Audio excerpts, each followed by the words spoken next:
All right, so now that we have encryption by talking about block ciphers, and then we had message authentication codes. So one of them provides confidentiality, the other one provides authentication. So idea is to combine both of them and obtain authenticated encryption. So message authentication code is computed as a result of a complete pass over the data, right? If we provide both encryption and authentication, then we may require two passes over the data. We can combine these two operations to provide authenticated encryption. So in the authenticated encryption, the inputs is not only key and plain text as in the case of block ciphers. Now we have nodes and associated data. Associated data is the data where you don't want to encrypt, but authenticate, okay? So at the end, this algorithm provides ciphertext and also tag, which you will use to verify if the plain text or the associated data was modified. So it also provides integrity. So let me explain again what this associated data is. We may need some information like headers to be authenticated but not encrypted. Thus, the authenticated information can be processed before the decryption of the entire message. Such schemes are called authenticated encryption with associated data, AEAD. We may prefer these two operations to be performed in parallel. We may prefer these operations to be online. Namely, we can start performing the encryption and authentication operations as soon as some part of the message is available, without the knowledge of the entire message or its length. So these are nice properties. So there are some standards like GCM Mode or CBC MAC, counter with cipher blockchaining message authentication code, okay? Two-pass block cipher mode, IEEE standard for wireless LANs, appeared in this special publication, and tag is concatenated to the end of the ciphertext. Okay, this is the GCM mode. So here, we already seen it, as an HMAC, right? We have the message here, we encrypt, but do not provide ciphertext. We perform all of these operations and provide the tag. Then we use counters, encrypt them again with your secret key. But at the end, you XOR this key stream with your plain text and obtain the ciphertext. So you obtain the ciphertext here, you obtain the tag here, you concatenate them and say that this is our authenticated encryption. Here it is good, but as you can see, I have two passes over the data because I performed encryption operations here and also here. So it might be a little bit cumbersome at the end. So a more popular option, GCM, Galois counter mode. Here, you actually performing a counter mode of operation, as you can see. You have the counters, you encrypt them, then XOR the plain text with the output and obtain ciphertext, increment the counter, continue this way. But if you also have the associated data, you also XOR it with the ciphertext. Then there's a multiplication operation here, which is just a Galois multiplication. So it is really fast. So here you produce the ciphertext, but with the initial counter, you also XOR all of these values and obtain the authentication tag. Right? Because if you change anything in the ciphertext, the authentication will fail, or also in the plain text. So GCM mode is famous because it is used almost everywhere. Even in this Zoom communication, we have AES 256 GCM mode. Recall that I mentioned that it uses counter mode in a Galois operation, using Galois operation. So this is what I meant. So AES GCM was mostly used everywhere. Okay. So CCM versus GCM. CCM available in OpenSSL but disabled by default. Message authentication is done on the plain text, not ciphertext. Encryption and MAC can be done in parallel if there are two AES chips or cores. Cannot be parallelized due to CBC mode. GCM mandatory since TLS 1.2, generally the default choice. NIST standards, message authentication is done on the ciphertext. This is a good thing because using two different algorithms on the same input sometimes provides a problem. I will talk about this in a minute also. Performance cost is close to the single block cipher operation, as if you get the tag as a bonus. Parallelizable encryption, decryption due to the counter mode. This is why we prefer GCM over CCM. Okay. So instead of block ciphers, can we use a hash function and the block cipher, one to provide encryption, one to provide message authentication code, so that we can, obtain authenticated encryption. There are three methods that were widely used, but with the TLS 1.3, we are not going to use them much. But make and encrypt, make and encrypt, encrypt and make are these options. So make and encrypt, the picture is simple. You have the plain text. You encrypt it, obtain the ciphertext with your secret key, but you also hash it, but use it something like HMAC, which uses the secret key and the hash function, and you obtain the MAC. Okay, this is used in SSH protocol, MAC and encrypt. So the person receives the ciphertext and MAC, decrypts it, obtain the plain text, then uses HMAC again and check if the MAC matches the tags are identical. If it is not, and this is a problem because you've done all of this trouble, decrypted everything and hashed it and so on, but realized that actually the message is not real, right? You wasted a lot of CPU cores. Make then encrypt.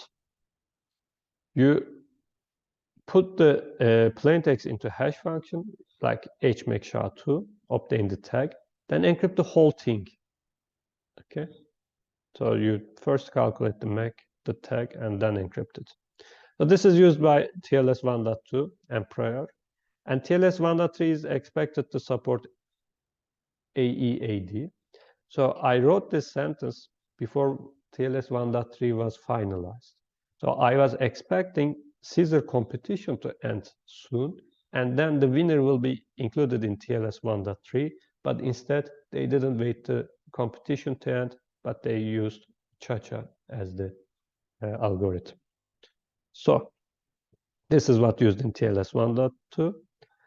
Encrypt and MAC, actually the best of the three so far, because you encrypt your plain text first, okay, obtain the ciphertext, but the ciphertext is fed into HMAC algorithm and the tag is obtained. So now you produce the tag from the ciphertext. This is good because it provides more security in theory, because using the same input on two different algorithms in the past caused some errors because the user can get more data. Also, the good thing here is that once you receive the ciphertext and the tag, you can actually check if the tag is correct without decrypting it. So if the tags are not identical, you don't decrypt the plain text, you just drop the packet. Okay, so this is the nice thing. Okay, as I mentioned, I was expecting a competition winner to be included in TLS 1.3, but ChaCha 20 stream cipher with polynomial, this poly 1305, this provides the tag, by the way, and this is encryption algorithm, was included in TLS 1.3. So this was the case because this algorithm was already used by Google and in many software and protocols. So this is why it ended up being in TLS 1.3. So Intel processors investment in 2010 comes with AES hardware instructions. Also AMD chips contain these instructions, which makes actually AES encryptions effectively free. So I'm saying this because now TLS 1.3, you can either use AES in GSM mode or ChaCha with Poly. So you have to choose one of them. But since with our CPUs, we have very fast AES encryption, you might think that why would I use ChaCha, right? The thing is that phones and tablets don't support AES-NI because most of the ARM processors do not contain such hardware instructions. Since RC4 was broken, Google replaced it with ChaCha 20 in Chrome around 2013. So initially in TLS, we had AES and RC4, but RC4 was broken, so we removed it. Google replaced it with ChaCha, and TLS also uses this ChaCha 20 with this polynomial for authenticated encryption. So it might be a better friendly alternative to AES GCM if you are using it on the tablet or a phone. Okay. So let me mention what the Caesar competition is. It was started around 2013. So again, the competition page and the zoo is here. You can look at all of the candidates and so on. This was the deadline, timeline, sorry. But the finals was announced in one of the RAM sessions. of FSC conference, I guess, 6th of March 2018. So these are the winners. I took the screenshot from the web page. So as you can see, there are many winners, and it says for which use case it was the winner. So case 1 is lightweight applications, case 2 high performance, case 3 defense in depth. Okay, so as you can see, for the lightweight applications case 1, ACORN and ASCON were chosen, but I think ASCON was their first choice. So this was why it became a good candidate in the NIST competition. Okay, so you can use any of these if you prefer. They are very nice algorithms. But again, ASCON was a good lightweight application, and it was one of the candidates in the NIST lightweight cryptography standardization process. So this competition ended in 2017.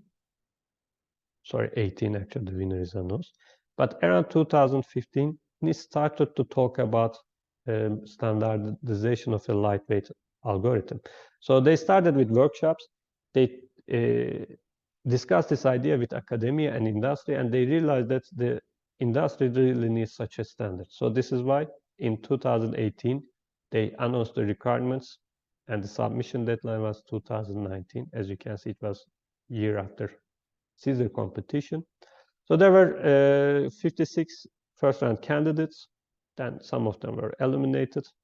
There were many workshops during this process. The 10 finalists were announced around this time, but just a few months ago, ASCON was announced as the winner.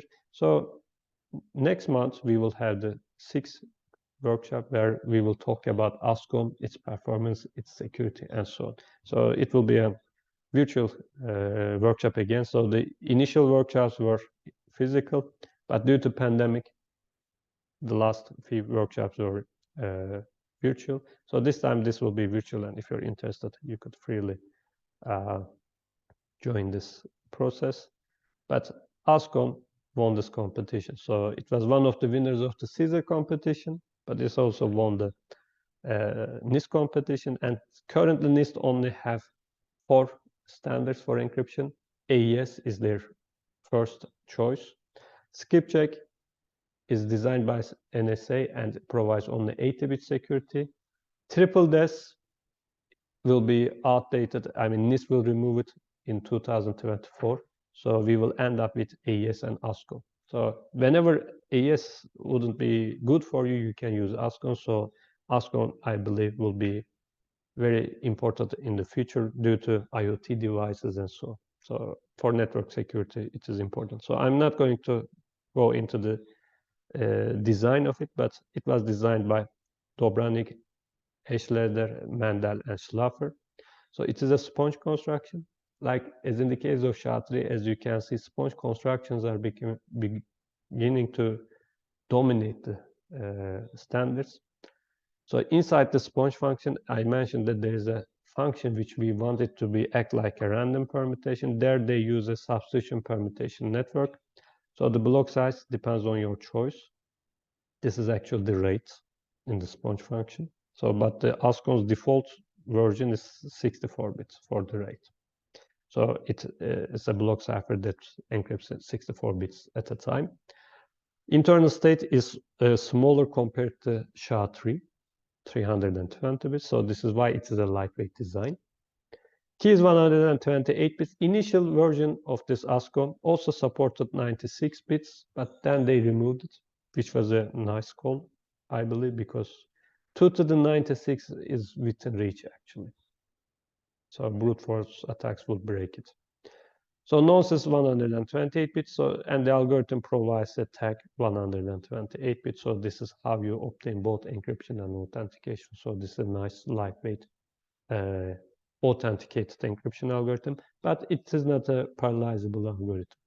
Just keep that in mind. So use AES GCM whenever you can, but if you don't like the performance, or if it doesn't fit into your hardware, just use ASCON instead.